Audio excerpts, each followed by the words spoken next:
Welcome everyone to Wrasslin Raw!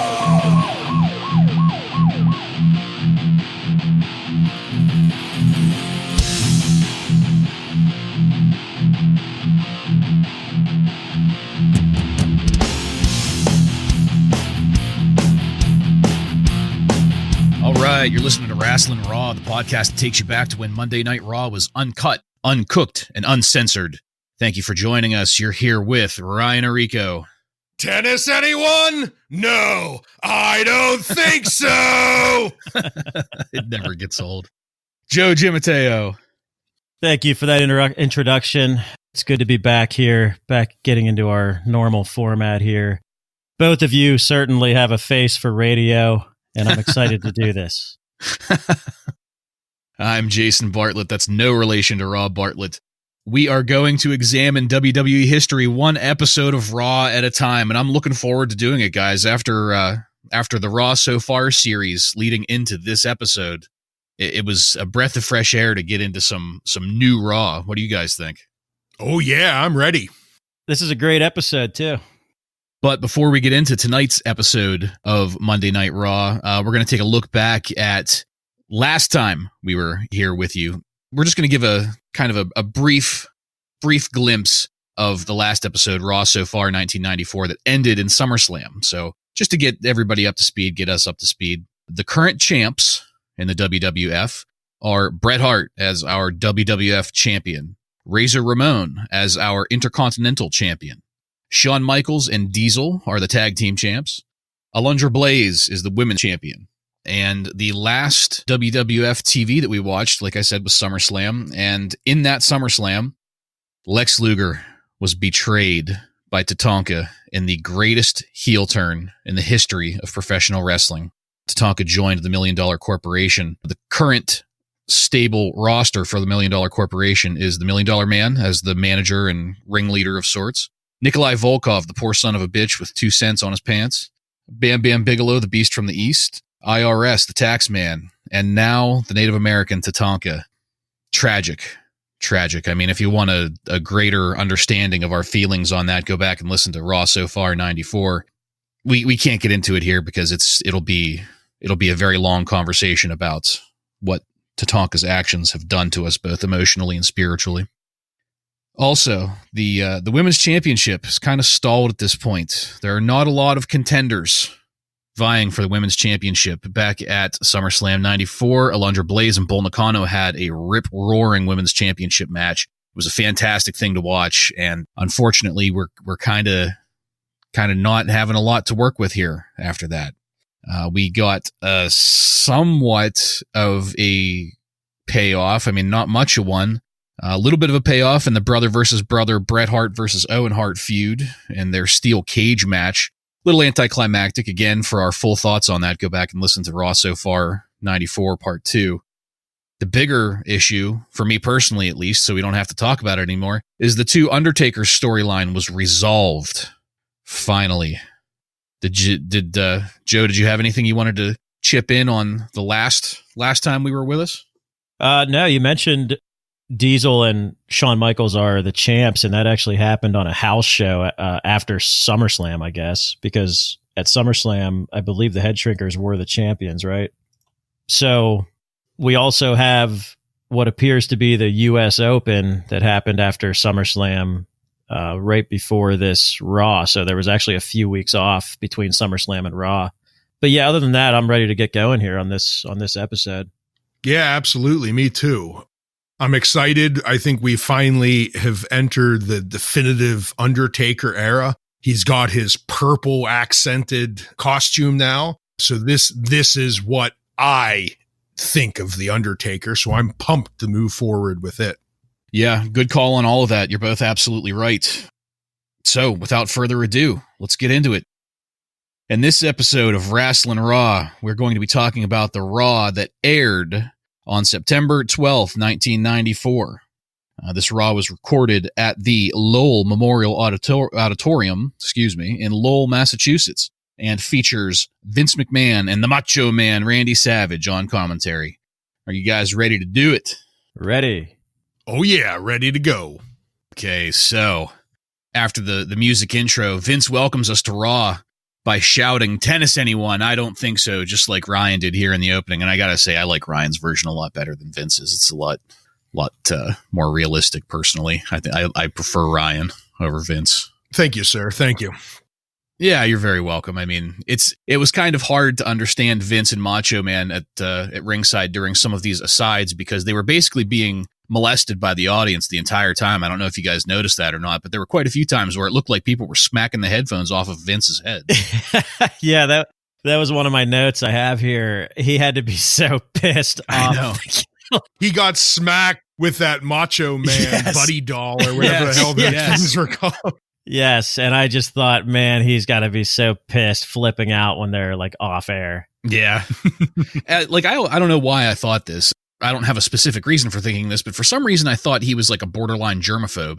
Maybe something to do with him hating sneezing so much. But I could just imagine him thinking, all of these grimy fucking peasants touching his... Don't fucking touch me, pal. Yeah, exactly.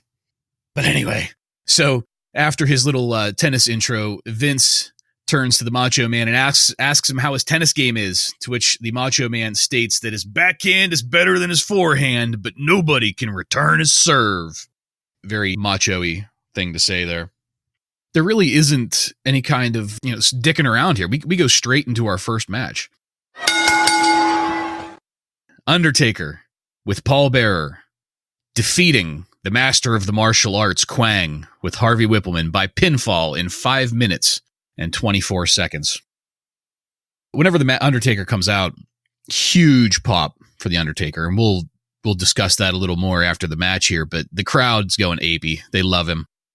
And as the Kwang's already in the ring, and Vince warns us about the master of the martial arts, Kwang's green spew, which will be making an appearance here later. And then Vince also tells us that this particular tour that's going on, this is the WWF Heart Attack Tour.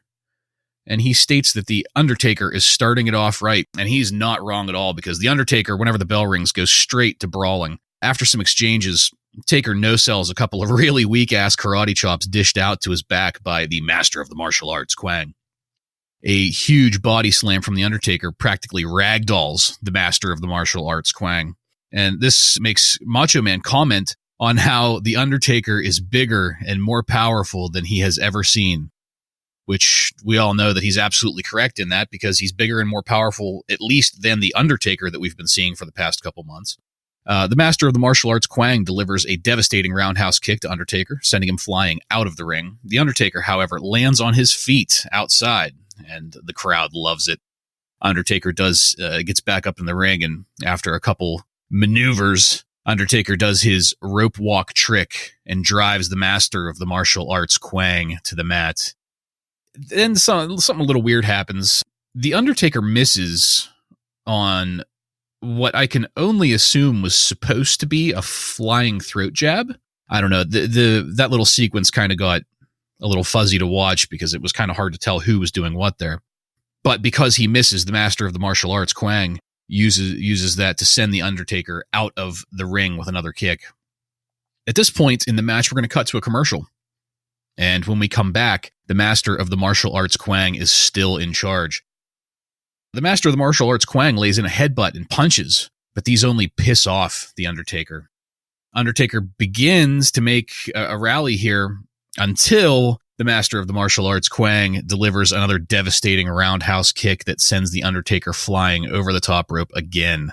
But yet again, the Undertaker lands on his feet and in a very intimidating fashion climbs up to stand on the apron.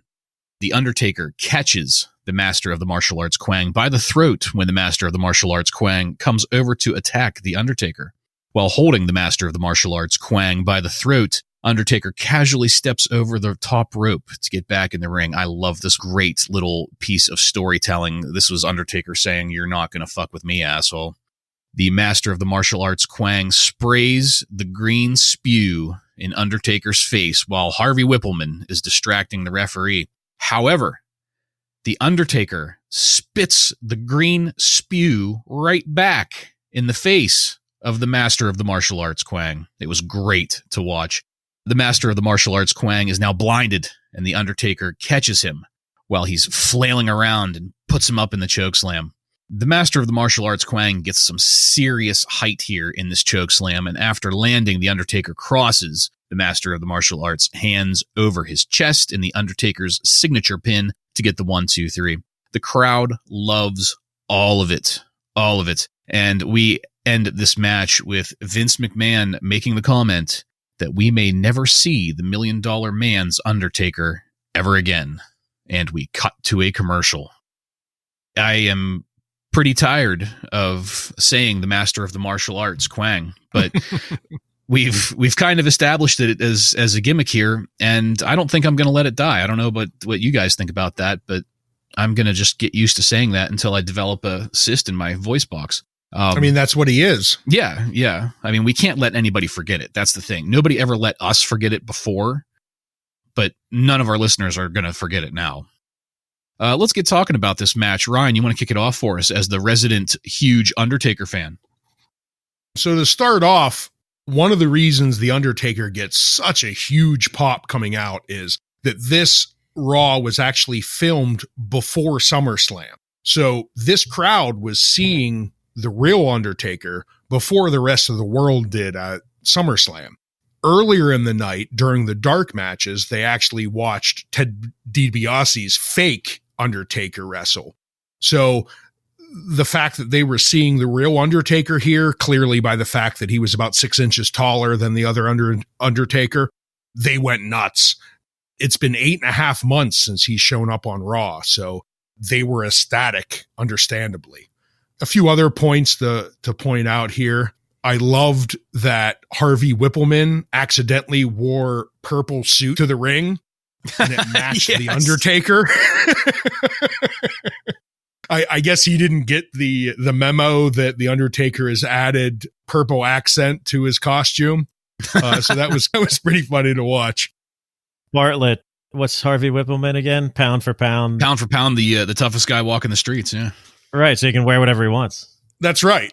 And going with the pound for pound, Macho Man and Vince do a little back and forth about how Harvey is excited that school's back in because Harvey likes to shop at the boys section at Woolworths, the Macho Man replies. I thought that was a pretty great comment by the Macho Man, digging at his short stature. The Macho Man also comments on the ridiculous huge urn with a light from SummerSlam. I got a kick out of that. And he said, "Did that shed some light?" Just to make a note, I know earlier on our Raw So Far episodes, we mentioned that Kwang spit red mist, and it was established this match that he has both red and green mist. Yeah. So I guess that's something to point out in this match. I really loved when Kwang, the only time that he got the upper hand was during the commercial break. So yeah, he gets the upper hand right before commercial break, and he kind of still has it right when he comes back. But after that, it's all Taker, and Taker just annihilates him. So that was fun to watch. The other comical thing as far as announcing goes, the Macho Man brings up Leslie Nielsen and George Kennedy from SummerSlam, solving the mystery of the real Undertaker. And he makes a comment about how they don't come any bigger in Hollywood, but if there were trophies for human beings, they would both be first and first.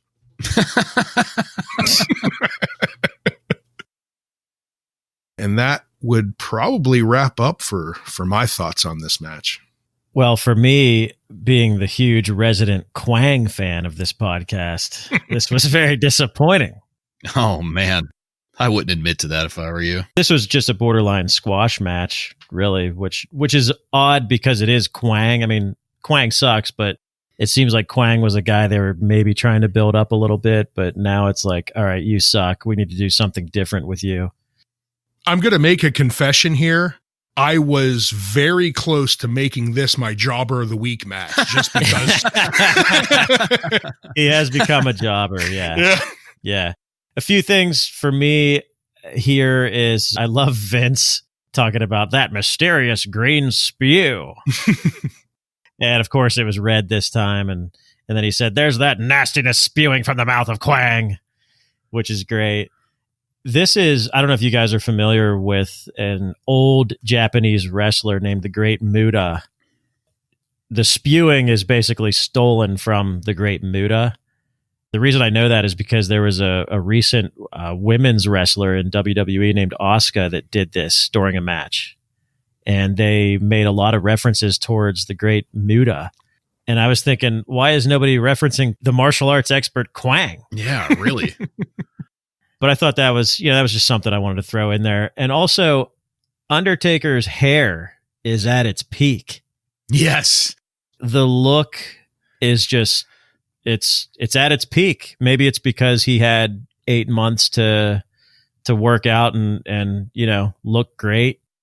But that's one of the things I noticed right away. And this was a great way to start this Raw right after SummerSlam. It's like, here's the Undertaker being awesome, and this Undertaker versus Undertaker angle is dead and gone, and we're moving on with one of our top stars here.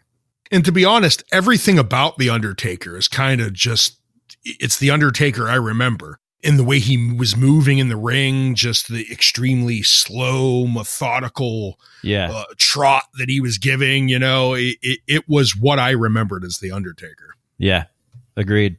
Yeah, I'm gonna agree with both of you guys on this one.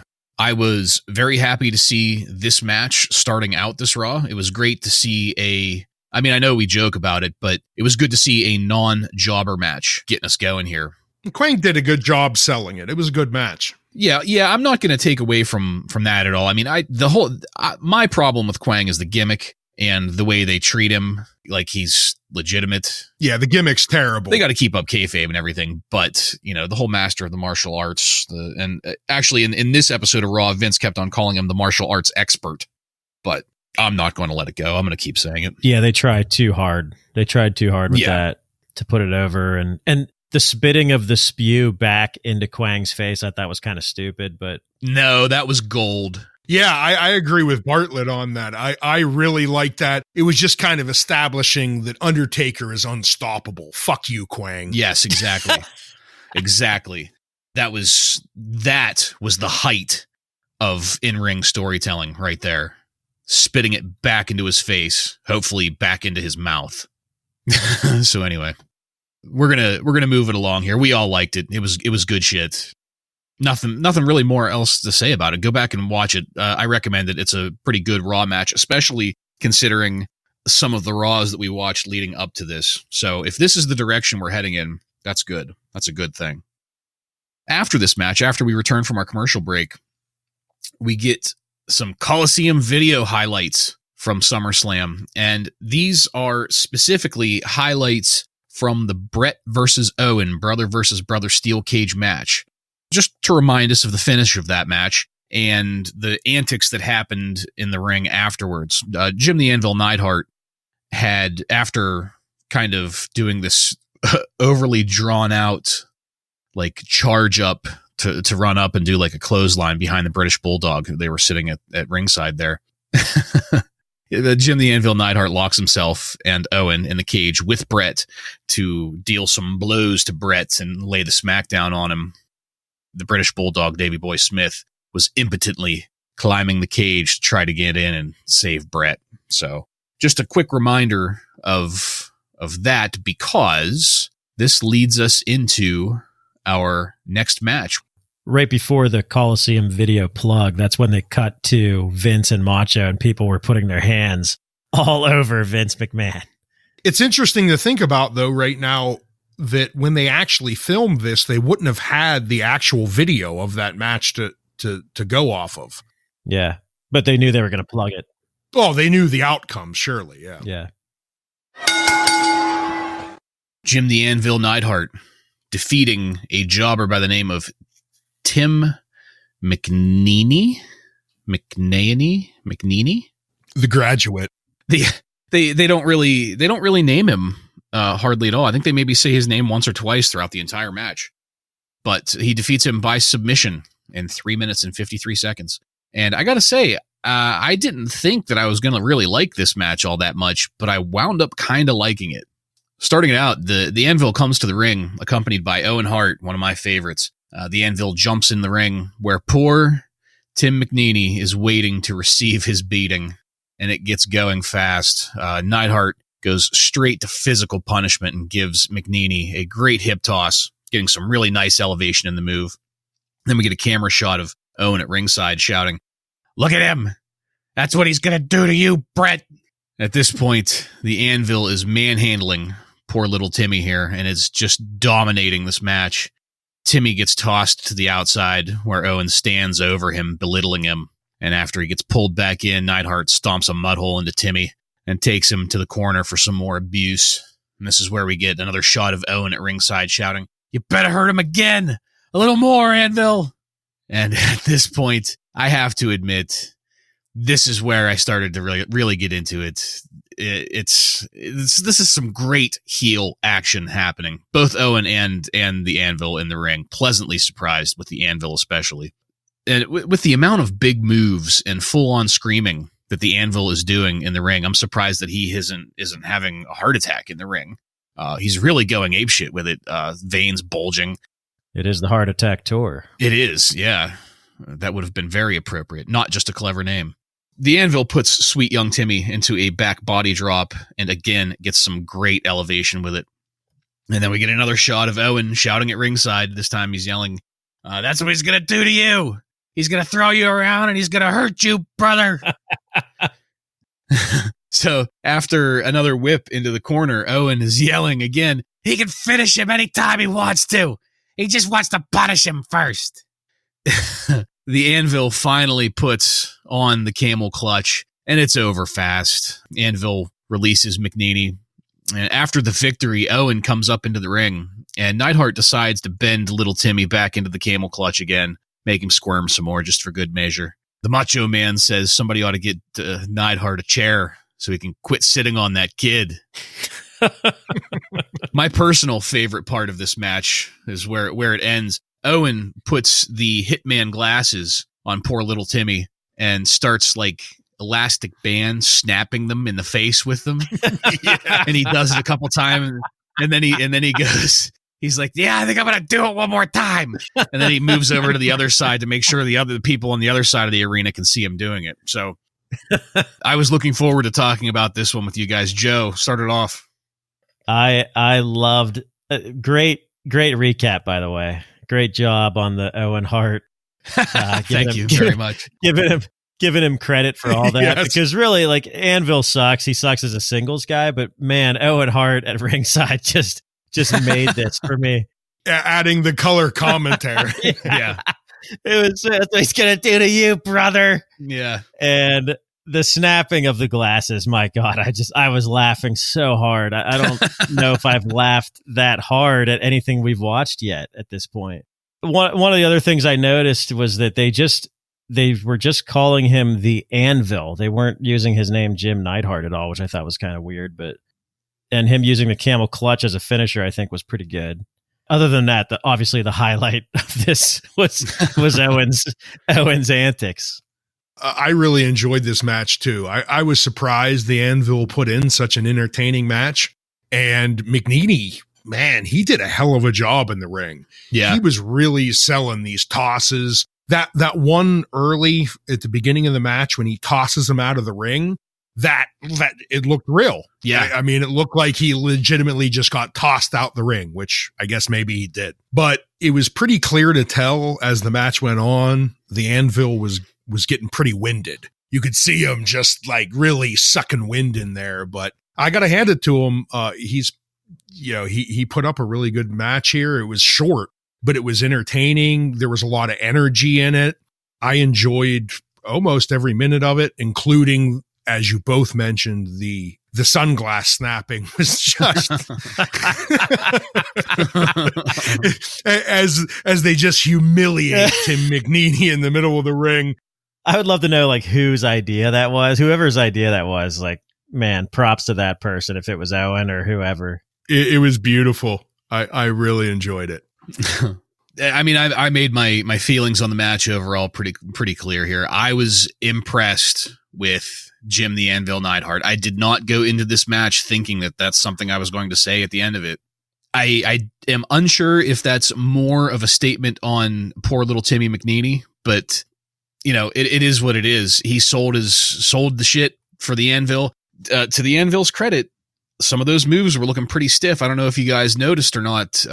Those punches, those were very believable punches. Yeah, I was going to say, I'm pretty sure it was both people in this instance. They both did a good job in this match. It was good. Yeah, and that's why I'm giving this more credit than I initially thought it was going to deserve, because to me personally, at least, it's pretty seamless. I can't tell who's carrying who here. To me, this looks like an even match, or well, skill wise. I mean, not as far as sheer aggression or power goes, but yeah.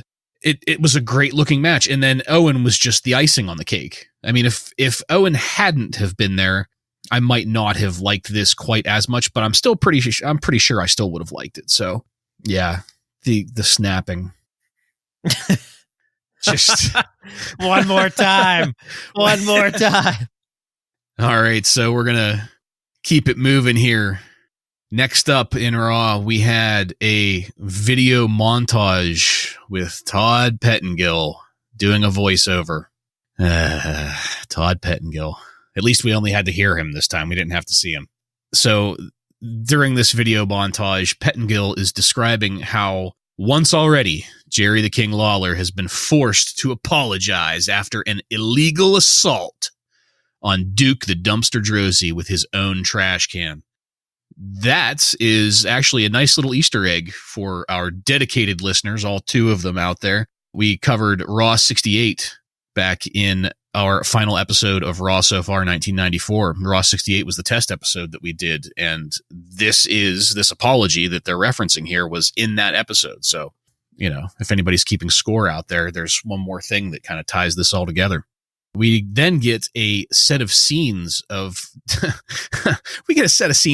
the Dumpster throwing jobbers into various trash receptacles, while Pettengill states that Duke plans to clean house by sweeping up this trash talker, and he's referring to Lawler there.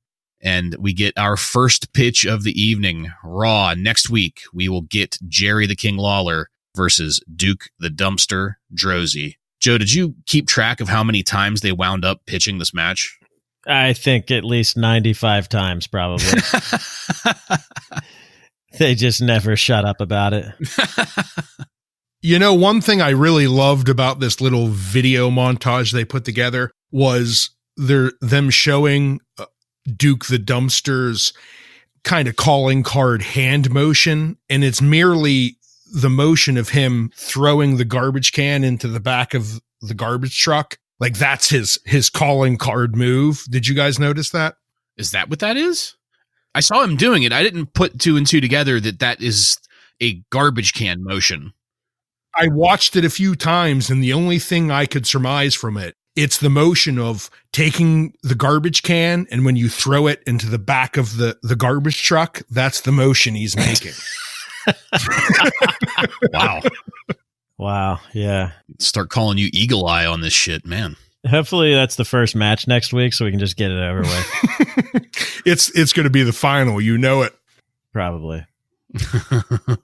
Well, this particular video montage directly leads us into our next segment, which it begins with clips of superstars, but then these clips from superstars lead into King's Court. So on Superstars, we had a video of Jerry the King Lawler following Doink and Dink out to the ring, and he's popping like Dink has a bundle of like 6 or 7 balloons that are just as big as he is. Lawler is popping them with a pin one by one, and they give you this close up of Dink, and Dink was extremely sad. Like, I don't know if you guys noticed that or not, but like that's quite possibly besides Yoko earlier on being afraid of the casket match, this was some of the best acting I've seen in 1994 somehow. Just the look of just morose sadness on Dink's face, realizing that his balloons have been popped. And it was a close up of it too. He legitimately looked like he was ready to cry. Yes. And Doink coming down off the ring apron, he didn't look too happy about it, but he didn't look anything other than Doink of this era. And I specifically have it noted here that if this had been Matt Bourne as Doink, he would have looked like he was about ready to kill a motherfucker. Yes. This is just, I'm not saying that I didn't like this, because this is some of the stuff that I remember fondly from my childhood, the Jerry the King Lawler Doink kind of feud thing, ongoing thing that they have here. But I just feel the need to point out that Matt Bourne would have taken this to a whole nother level if he were still Doink. Matt Bourne also wouldn't have had a New York accent. Yeah. Well, we'll get there. I've got some nice Doink quotes in here I was going to try to hit a New York accent with, but we'll see how well it comes out. I might just butcher them. Who knows? We get past these clips from Superstars, and after a brief commercial break, we come back to the King in the ring with the King's Court set up already. And he announces, Doink and Dink are going to be his guests. Jerry the King is healing it up here, yelling at the crowd. He picks out a heckler. Hey, heckler. And shouts, "You have to be quiet while I'm up here. I don't come to where you work and unplug the Slurpee machine," which just gets the crowd loves it. They've got a couple overweight gentlemen in the front row chuckling heartily. It should be mentioned that he was clearly of Middle Eastern descent, this man that he made this comment at. Oh, okay. Well, I mean, I didn't pick up on the mild racism there, but if it was there, then it was there. He definitely did. So after this banter with the crowd, Lawler pulls out a note claiming that it's from WWF President Jack Tunney, the single most useless person in television. Lawler says he knows it's from Tunney because it's written in crayon, and I laughed at that quite heartily. I have very little respect for the name of Jack Tunney. The note states that Tunney wants the King to apologize for some of the recent things he's done, specifically to Doink and Dink. Lawler, doesn't know what he could have done, but calls out Doink and Dink anyway. They come out to their music, which is no longer the scary clown shit, unfortunately. It would have been so much better if it was. But regardless, there's a huge pop for Doink and Dink, and Dink is wearing a Burger King crown. Burger King, Dairy Queen. I love my ukulele. Lawler asks Doink if he got his clothes on sale at Bozo World, and says most people would look stupid wearing them, and that Doink is one of them. A giggling Doink retorts by asking Lawler if you get your crown at the same place that Dinky got his. He calls him fucking Dinky. And then Lawler calls Dink a joy boy. Whatever the hell that means. And starts with a few size jokes about Dink, of course. Low-hanging fruit there. Doink asks for the apology. The King says he's still thinking about it. But Doink says he and Dink brought the King a present, just to show that there's no hard feelings. There's no hard feelings! Whoop, whoop, whoop, whoop, whoop. Two burly, unnamed security guards carry out a large box, and Doink and Dink present it to the King. King is suspicious and refuses to open it. Doink offers to open it for him. Doink and Dink open the box to reveal a garbage can. Lawler asks why the garbage can is for him, to which Doink responds that next week, Duke the Dumpster is going to take the trash out of the World Wrestling Federation, and that's you, King. Lawler kicks the garbage can and hurts his toe because there were two cartoonishly painted 25-pound weights in the garbage can. That's right, folks. The can was loaded. This leads the Macho Man to speculate that the Green Bay Packers will never hire the King as a kicker. And Vince attempts a joke, but to me, it just sounded like he was devolving into guttural roaring at this point, and I couldn't really understand it. After catching his breath, Vince states that we will return from a commercial break with the newly crowned tag team champions. Ryan, what'd you think about this episode of King's Court? It was pretty entertaining. Some of these King's Court could get a little bit tedious at times, but I actually found this one, it was a little bit shorter.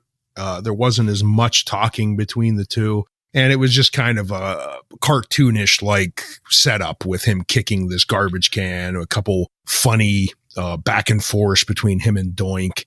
So it was pretty funny. You touched on pretty much the major points here. There's not too much more to cover since it's just a bunch of talking between the King and Doink. So That's probably about all I have to say about it. I hated everything about it. I think this Doink, one of the things when we started watching these again, going back to the first Monday Night Raw in 1993, that was one of the things that was kind of a pleasant surprise to me, because I couldn't really remember Doink that much, because we were 11 years old when this was happening. Yeah. So yeah, I remembered, oh yeah, it's the clown. It was entertaining as a kid. And I started watching it as an adult again. And I thought, man, Matt Bourne is awesome at this gimmick. He's so good at it. And then this guy comes in and it's just so bad. It's so different. And, he's got the Curly from the Three Stooges voice. Yeah. He's got these big knee braces on under his clown suit, and he's, got the big gut going. It's like, I don't know. It's just so horrible. The evil is completely gone from Doink at this point. Yeah. It is. Like I mentioned back in our Raw So Far episodes, at this point, he is just your run-of-the-mill birthday clown. Yeah. Yeah, he's just a regular clown. It's almost like he's a bad indie wrestling gimmick. It's like we just pulled this guy from some shitty indie wrestling organization and threw him in the ring there. Watching it now, I'm surprised it was this bad, because I don't remember, as a kid, I didn't really care. I thought the Burger King stuff was funny as a kid, and yeah, man, they got some pretty good free advertisement out of it too. Yeah. If not for Lawler, this segment would have been terrible. I agree, but at the same time, I think they're cheapening Lawler here. Because if you remember, I mentioned the Lawler and Bret Hart feud was like one of the top, voted like one of the top 3 feuds in wrestling. And so they go from that to this and Duke the Dumpster. It's like, man, you're kind of wasting whatever few good years Lawler has left.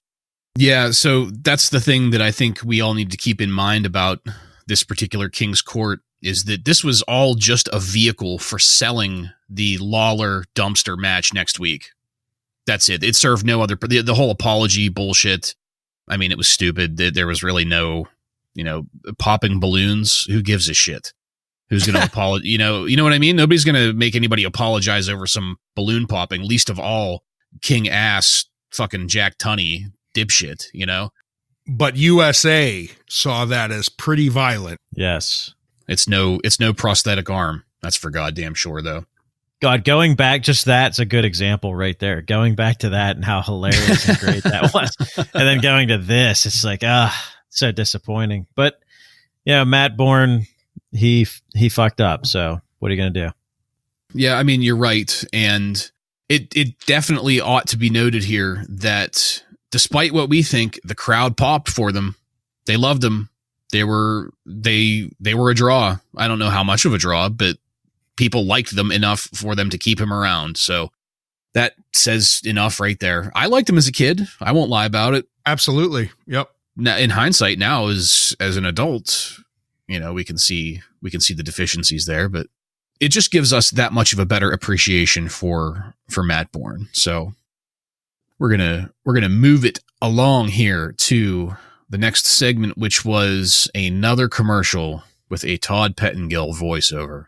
I was a little impressed with this, actually. This is advertising for the Heart Attack Tour, and it had some pretty decent computer graphic animation for 1994. The heart on like this microchip looking thing. I mean, Ryan, you're a much better person to evaluate this than I am. I know nothing about computers for the most part, but to me at least, it looked like it was pretty decent computer animation for 1994. Yeah, I mean that was some pretty high quality graphics there. For 94. I was impressed as well. It's funny you mentioned that, because that was something I noted as well. I was like, man, those look pretty good. They announced dates for the Heart Attack Tour, and something else that I noticed about this is that there are a handful of cities out west in the dates that they name. So far, Raw has been sticking mostly to the East Coast and to the same venues over and over again, but they were going to hit California, the western end of the country. So that's something to note. They're maybe getting a little bolder, expanding in their TV touring now.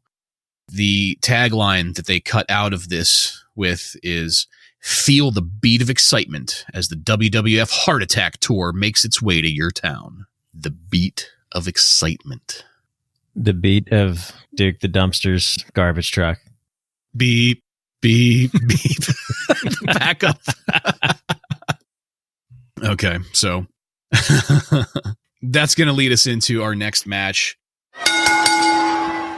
Shawn Michaels and Diesel defeating Tony DeVito and Paul Van Dale by pinfall in 4 minutes and 22 seconds. And Tony DeVito is our jobber of the week this week. Take it, Ryan. That's right. He is our jobber of the week. Tony DeVito was born in Newburgh, New York on January 20th, 1972. DeVito started his wrestling career in 1991 training under David Schultz.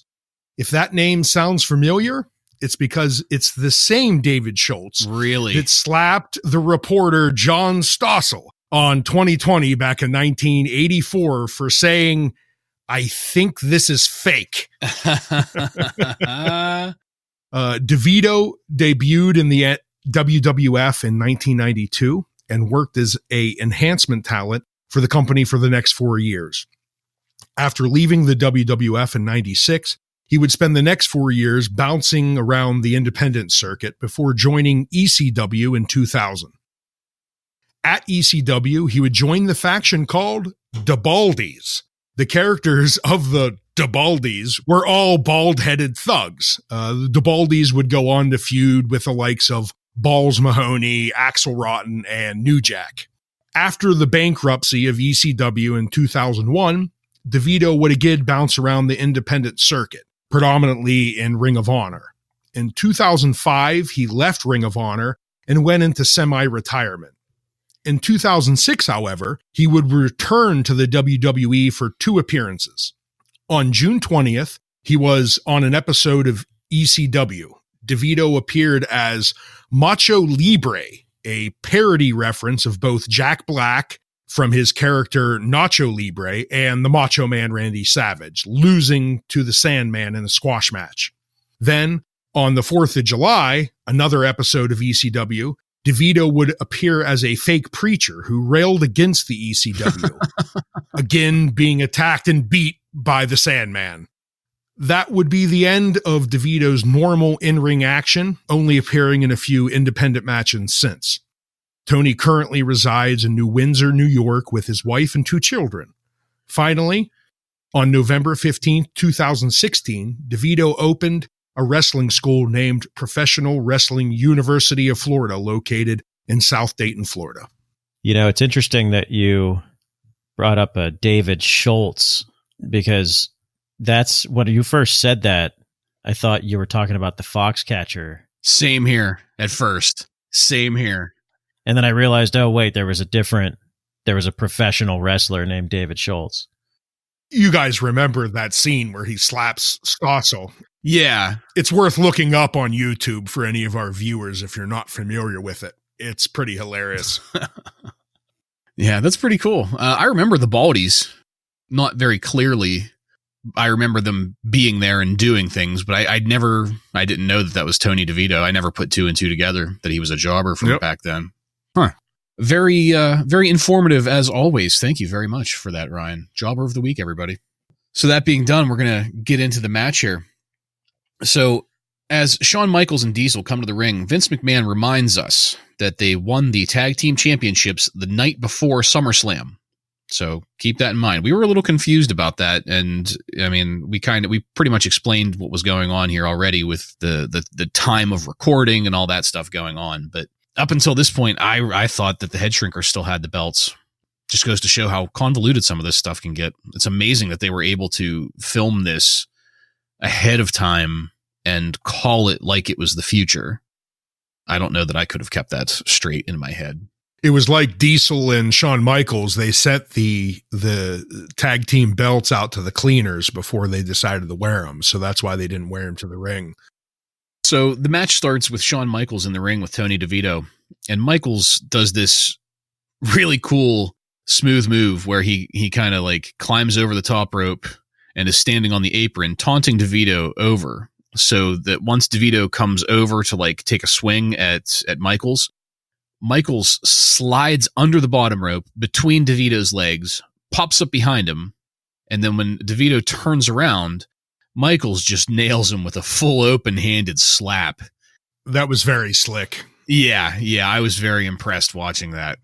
After this goes down, we get a great segment, another great segment. This is where I start to see some of the things that you talk about, Joe, whenever you talk about Shawn Michaels. He was incredible in this match for just a throwaway match, too. Yeah. So in this segment, Michaels continues to taunt DeVito, luring him to the outside of the ring and making DeVito chase him. Michaels is doing this, like, what would you call it? Like a calisthenic jog around the ring while DeVito's like scrambling after him. DeVito runs into Diesel after almost a full circuit of the ring. And while Diesel has DeVito distracted, Michaels uses the opportunity to get back in the ring and then uses the high ground to jump down onto DeVito. Great little sequence of events. Very entertaining.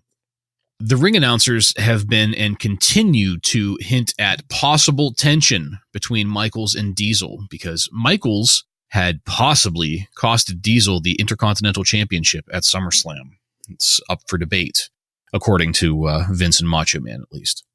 Diesel gets tagged in and goes to work on DeVito while Vince gushes over how much of a big monster Diesel is.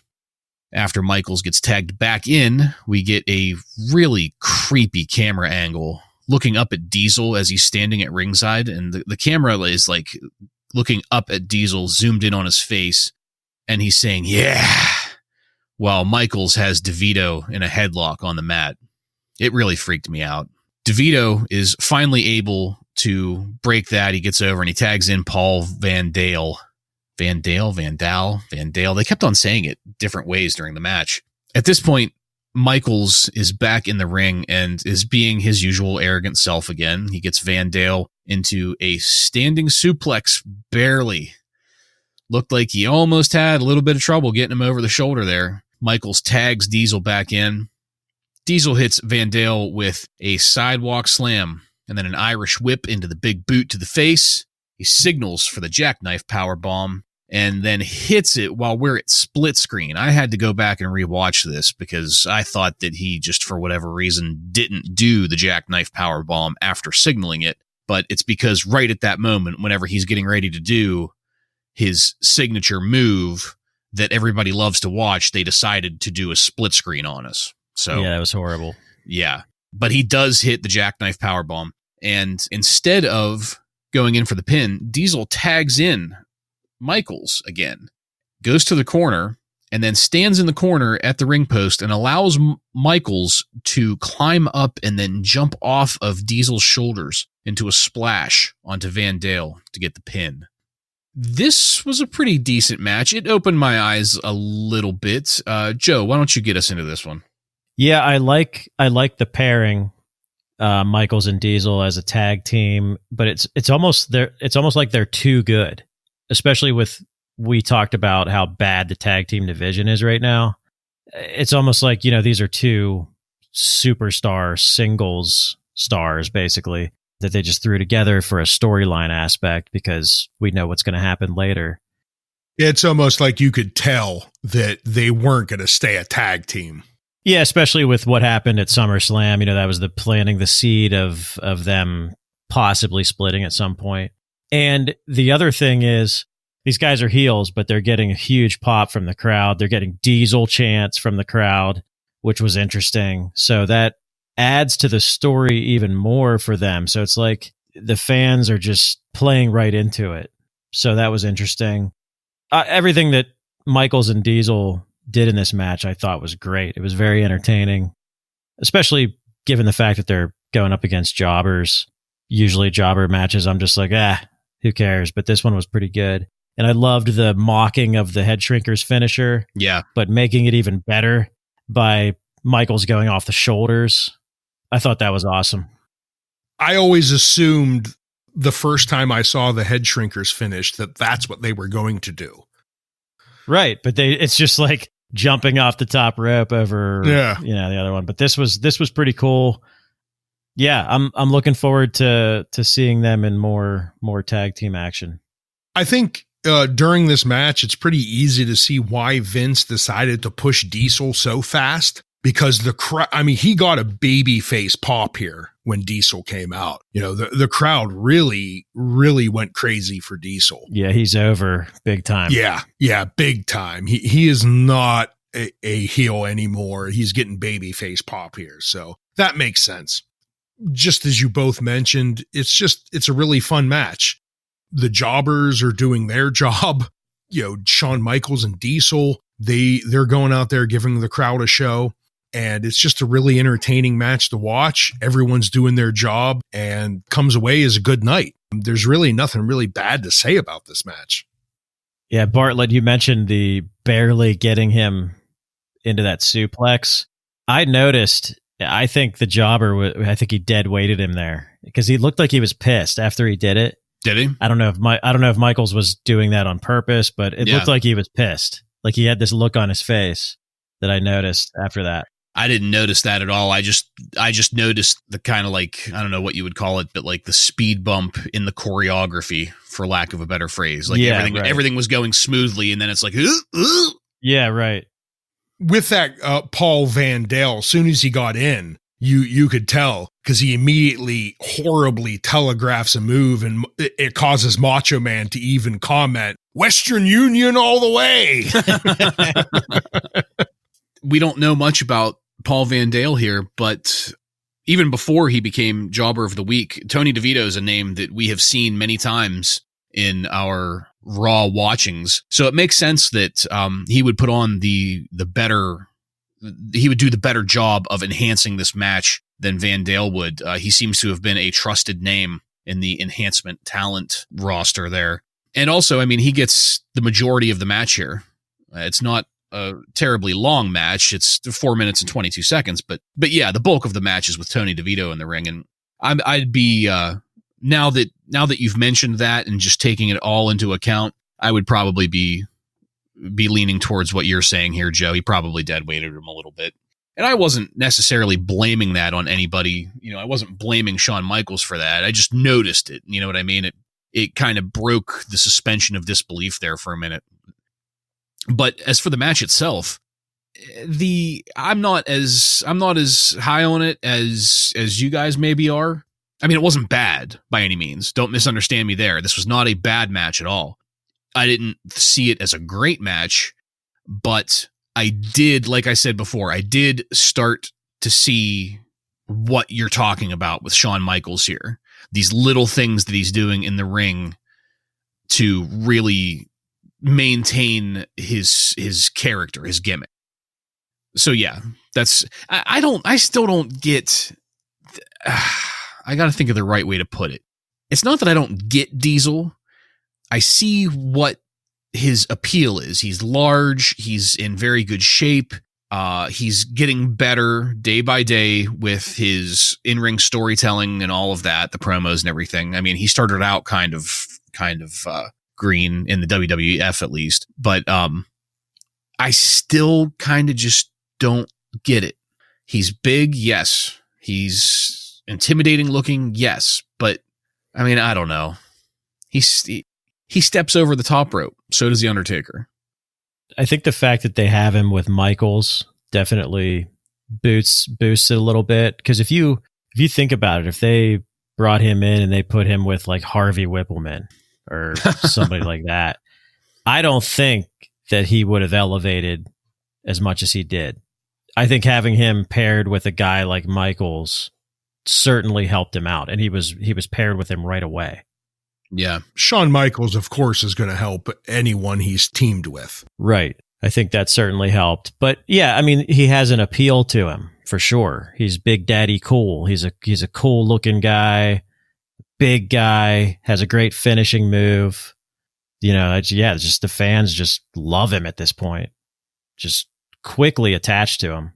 Yeah, I'm not arguing with any of that. I can see what you're saying. I still just don't.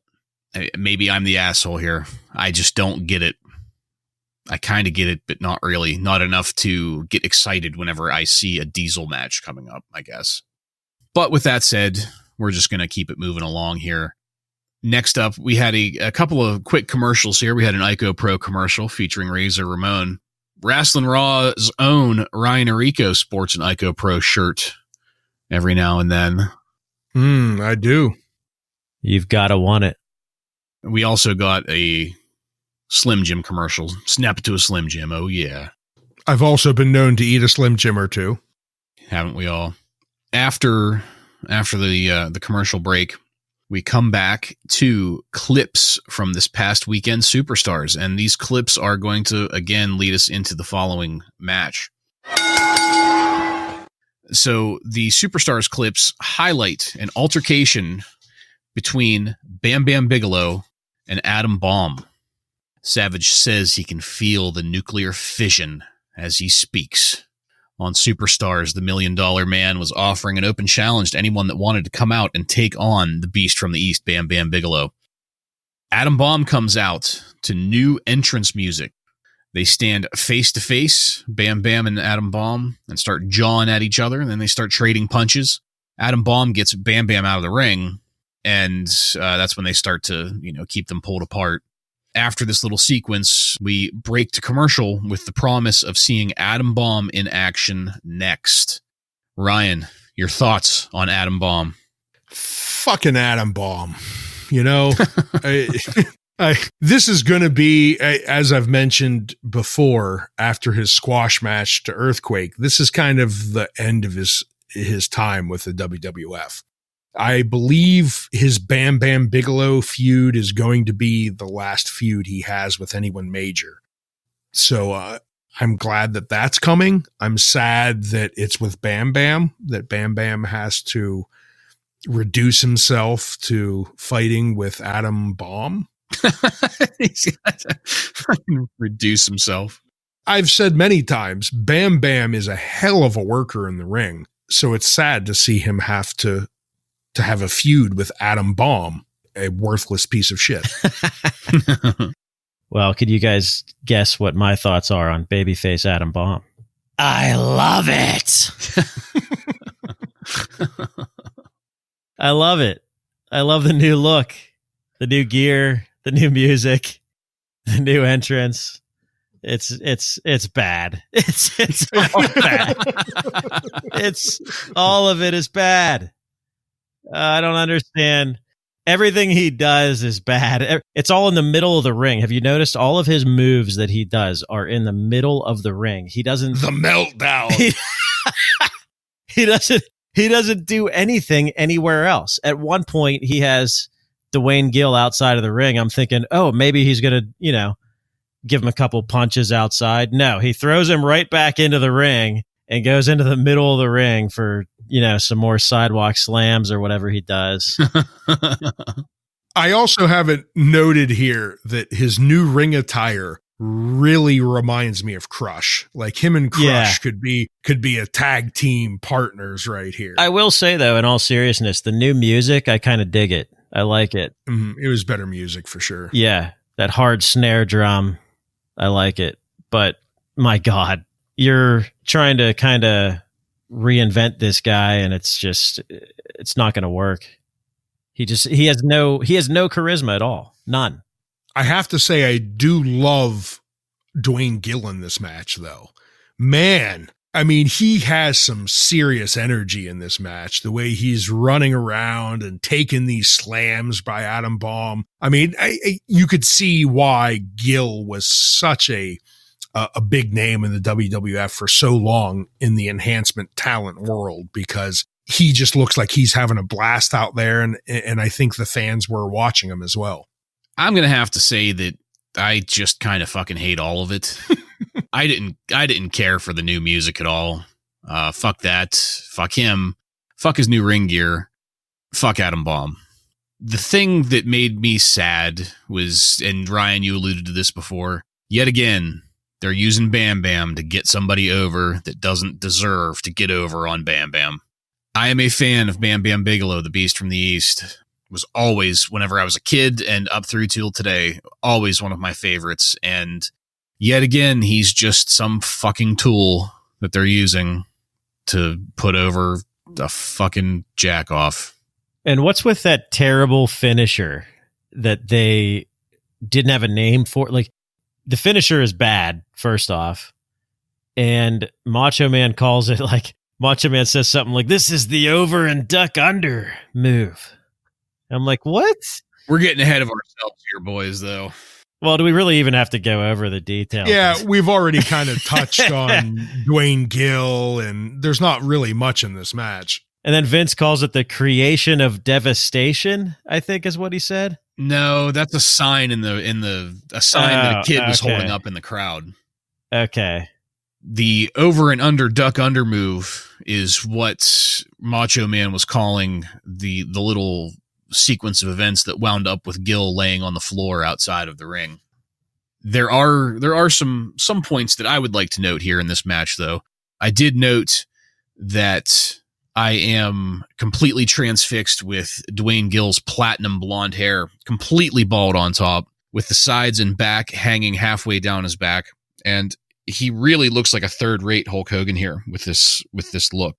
There was the over and under duck under move, and then right after that, Randy Savage notes here that he sees and feels a change in Adam Bomb.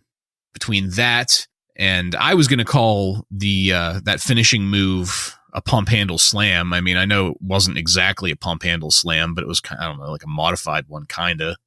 But after this slam, they're apparently using Adam Bomb throughout this match as a way to get over the new generation. And my take from this was that it kind of looked like they were going to give Adam Bomb a push now. With the new ring gear, the new music, which they did comment on all of that. The announcers did. Yeah, I just had this sneaky suspicion and a pit in my stomach at the thought of Adam Bomb getting a push here. It's not going to go far. Yeah.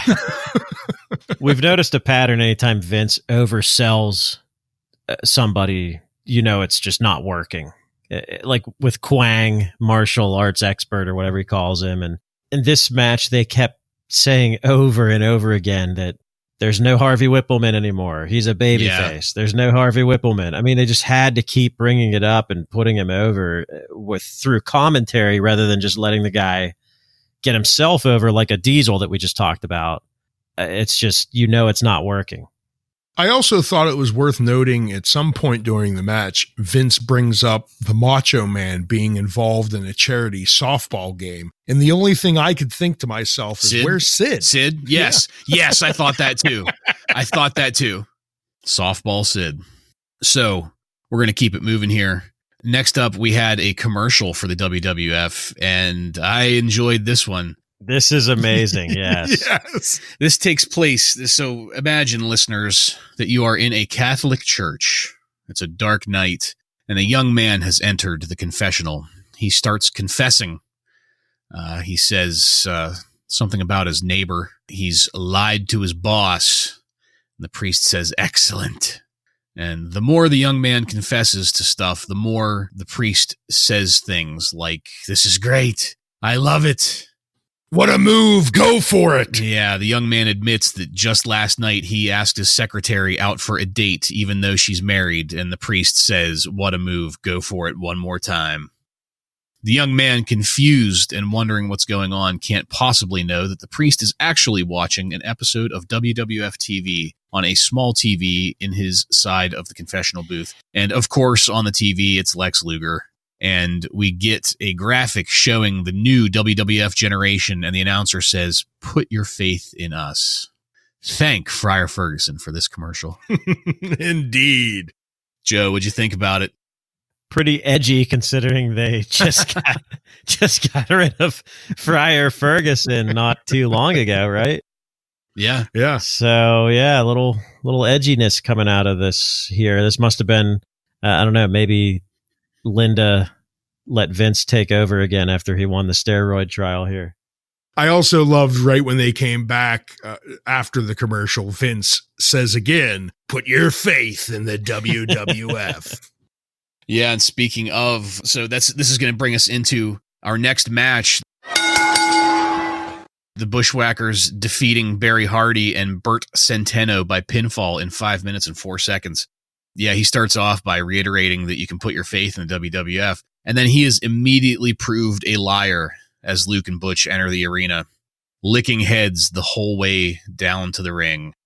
So then we cut to another commercial. Right before we cut to another commercial break, the camera shows somebody. Oh my gosh. Did you guys notice this? Right before they cut to the very first. So, Luke and Butch are coming down to the ring, and then they cut to another commercial, even though they just got back from one. And right before they cut to that commercial, they show somebody in the crowd that has their entire fucking head painted in blackface with the word Raw painted in big letters on the crown of their head. I did not catch I didn't catch it either. No. My jaw hit the floor. I was like, you have got to be fucking kidding me. They put somebody in blackface on national television. Yeah, I know it was 1994, but nice Easter egg. Yeah, it definitely jumped out at me. I had to note it here. We still have a decade before Trevo up in Canada would be doing it. Well, there was a guy dressed in whiteface as Abe Knuckleball Schwartz striking through the crowd. With a sign, he's on strike. Well, we're going to go to Abe Knuckleball Schwartz, and he's on strike. This whole thing here, the crowd definitely loves the Bushwhackers. They're still hamming it up to the cheers after we get back from the commercial. And this is a really tame match overall, so I'm going to keep it short here. Double clotheslines. There's some tomfoolery in the ring while Savage pitches a movie that will be showing in the near future called Incident at Deception Ridge right here on the USA Network. Vince points out that Macho Man mispronounced Ed Begley Jr.'s last name as Bagley. It's not Bagley, it's Begley. Probably the most entertaining part of this match. Yeah. This whole thing, this is basically just a gimmick match. The Bushwhackers manage to get a Bushwhacker on top of Bert Centeno on top of Barry Hardy, while the other Bushwhacker tries to do a 3 count against the ref's wishes. And I'm not trying to be vague here. I legitimately cannot keep track of which Bushwhacker is which. They always blur together for me personally. Towards the end of the match, Vince questions who the legal man in the ring is, and Savage quips that Luke and Butch are probably both illegals. Vince likes that very much. Vince then reminds us of the situation involving the $1 Million Man and Tatanka selling out, which, as we all know, is the single greatest heel turn in the history of professional wrestling. Well, after saying this, Savage apologizes to Lex Luger, saying that he thought he had it figured out, but that he got it wrong. And then, eventually the Bushwhackers get the pin and go back to doing their chugging around the ring. I'm not sure really what it's called. The thing where they do their arms back and forth and it goes along. Arm pumping thing. Bushwhacking. Yeah, I've always called it chugging. It doesn't really make sense, but that's what I'm referring to when I say that. They go back to chugging around the ring while we go to commercial. That takes us through to the show ending. But before we get to the ending and our final notes, what did you guys think of this match? Joe, start it. I noticed Bushwhacker Luke has no teeth, but he finds it necessary to dye his beard a jet black color. So that was weird. This Centeno, what did you say his name was again? Centeno? Bert Centeno, yeah. Bert Centeno is probably the worst jobber that I've seen yet since we started watching this. He was just really bad. He's pretty bad. Yeah, and this is the new generation, and we got the Bushwhackers closing out a Raw. I almost wonder if this was like a dark match at the beginning that they just threw at the end because they needed more time or whatever, since we know Raw isn't live anymore at this point. Vince was really losing his shit over the Bushwhackers. Yeah, during he was. this match. He was really just losing his shit. The end. Did you notice? So the match was over. They went to commercial. They came back with the Bushwhackers celebrating in the crowd, and Butch plants a big kiss on that kid's cheek, and the kid just immediately starts bawling. Yes, I noticed that I too. actually rewound it a couple times and watched it. It was hilarious.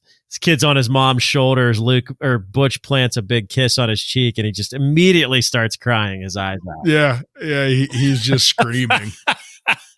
Yeah, I did not see that. So I'm gonna have to go back and watch that. It's worth rewatching. My feeling on this match is, I've mentioned before, when I was a kid, I loved the Bushwhackers, and you could understand why kids love the Bushwhackers. Watching this tag team match as an adult, all of it just seems absurd and over the top. I think even Randy Savage makes a comment when they come back from the commercial about, I've never seen someone keep on dancing after the music stops, because they're just arm pumping and head licking and going about it, the Bushwhacker way for like 10 minutes before the match even starts. Again, the kids just are going crazy in the crowd, though. Like, the amount of pop they're getting from the kids is pretty amazing. So you can't take that away from the Bushwhackers as just old school and kind of gimmicky they are. They do get the younger crowd really into this. So you can't take that away. I also have to mention Macho Man's rib at Hulk Hogan after the match when he says, Bushwhacker Mania is running wild. Yeah, I heard that too. That was great. Yeah, that was good. So I guess all in all, I think, like you said, it is possible they just needed to fill an extra few minutes, but I don't think all in all it's a bad way to end Raw because the crowd loved it. Well, I'm going to completely disagree with you on that one. I thought it was an extremely shitty way to end Raw. Much like you, as a child, I was a big fan of the Bushwhackers, and now as an adult, I look back and think that as a child, I must have been a fucking idiot. No, you know what? I take that back. I can still see how a child would like this stuff. That's what I'm saying. As a child, it's entertaining. It was still a horrible way to end the match, though. This should have been a dark match at the beginning of the show. Well, and think about this too. Monday Night Raw was on from 9 to 10. Not too many kids are even watching it at that time. I mean, it's on 9 o'clock to 10 on a Monday night. So, and the kids are back in school. Well, I think something we'll see change later on in Raw is that they will put their big match at the end instead of the beginning. I think up until now, a lot of times they put their two big namers, like in this one, Kwang and the Undertaker. That's the very first match out of the door. I think in another few years from now, that would have been the last match, not the first. Yeah, I agree with you on that one. And I do think that it has a large amount to do with the kids and their viewership, because it's plausible that kids would still be watching this at 9 o'clock on a Monday night. But the Bushwhackers, on the other hand, with this match being 5 minutes and 4 seconds, they would have been in the 9:50, 9:45, 9:50 with commercial breaks, It's not plausible, really, to say that they were aiming this at kids, because what kids are going to be awake to watch this then? To me, that's even more reason to think that this is bullshit. This is just them filling time. And I understand that that needs to be done sometimes, but I just that doesn't mean that I have to enjoy watching this, because I didn't at all. It was kind of disappointing. It was a disappointing way to end what was otherwise a fairly good episode of Raw. So with that said, I'm just going to go over the comments that they made at the end of the show here, and then we'll get to wrapping it up in our final thoughts on this episode. So as was already said, when we come back from the commercial, the Bushwhackers are still at it. They're exiting. Vince reminds us that next week we will have Duke the Dumpster Droese taking on Jerry the King Lawler, in case you didn't know that already. Savage says that it's time for the dumpster to take the trash out, and that Monday night is trash night. And I thought that was just hilarious, especially after this Bushwhackers match, because after that match, yes, Monday night is trash night. Vince lets us know that next week there is also going to be a special interview with Bob Backlund, who's become bitter and is now bitter Bob Backlund.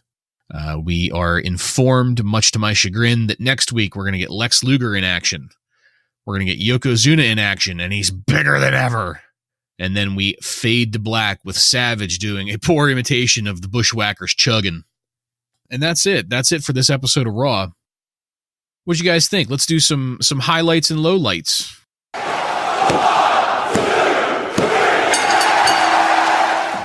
Ryan, why don't you go first with this?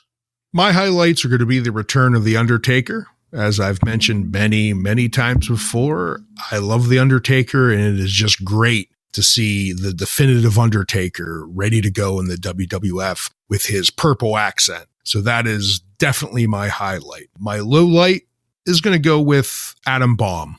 The fact that he is ruining Bam Bam's life and forcing a feud with him. I can't help but be upset over that because it's just disgraceful.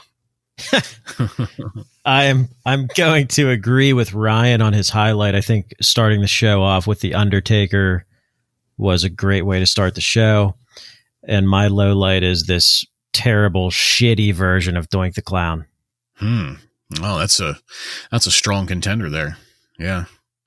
On my end of things, I'm going to agree with both of you on the highlight. That Undertaker match was great. It was great to see the real Undertaker back in the ring. It was great to hear the crowd pop. It was great to hear the bell gong or whatever that is and see the lights go down. So that was a great time. My low light of the night was the Bushwhackers match.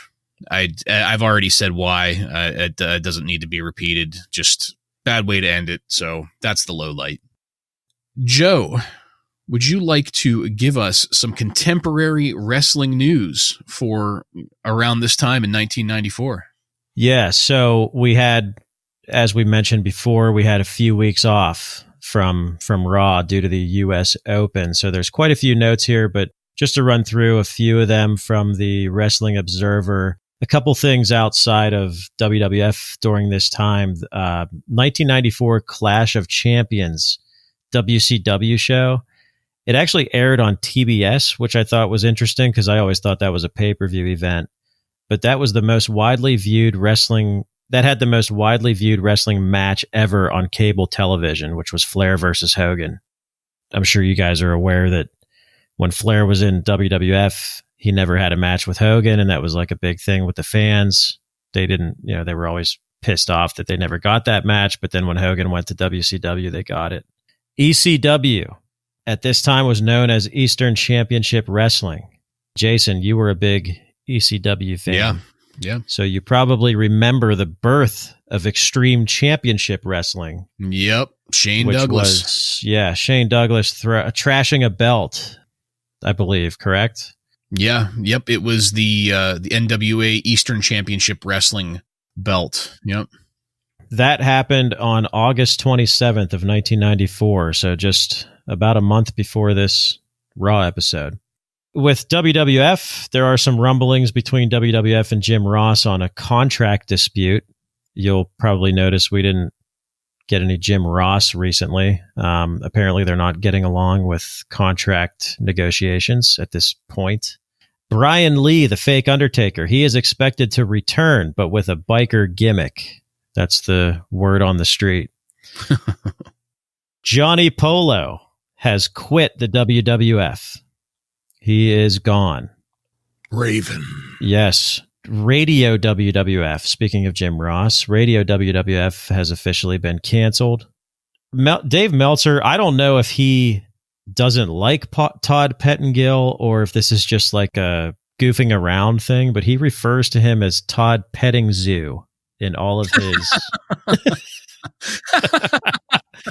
all of his articles that mention Todd. He calls him Todd Petting Zoo. So I'm guessing he hates him. That's good shit. Who likes Todd Pettengill? Yeah, right. Jim Cornette, big name here on this podcast. We're all fans of Jim Cornette. Yeah. He allegedly smashed a former Smoky Mountain wrestler employee's car with a baseball bat and was arrested.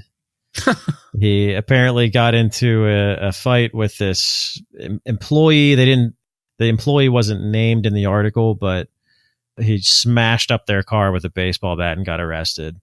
And Jim Ross, again, contract negotiations are not going well, but during this time, he was actually doing weekend Atlanta sports talk and doing pregame for the Atlanta Falcons, which I didn't know he did that, but I guess at this time he was doing that. So, and Meltzer's referring to him as former announcer Jim Ross. So apparently he's not with WWF at this time, but we all know he eventually comes back. But that's all I have. All right. Thank you, sir, for that. Yeah, petting zoo. I love that. All right. So that's it, folks. We're done with this one. I want to thank you all again for joining us. And if you like what we're doing here and want to connect with us, you can look us up on Facebook, follow us on Instagram and Twitter under the handle @Wrasslin Raw. That's @WRASSLINRAW, all one word. Also, don't forget to click subscribe to get every episode of Wrasslin Raw popping up in your podcast feed. Let us know what you think. Hit us with a 5-star review or 4 3/4 if you're Dave Meltzer, wherever you download your podcasts from. Next week on Wrasslin Raw, we're going to get into the Raw that aired on September 19th, 1994, with matches featuring Richie Rich and the Heavenly Bodies, among others. So, for Joe and Ryan, I'm Jason, and this has been Wrasslin Raw.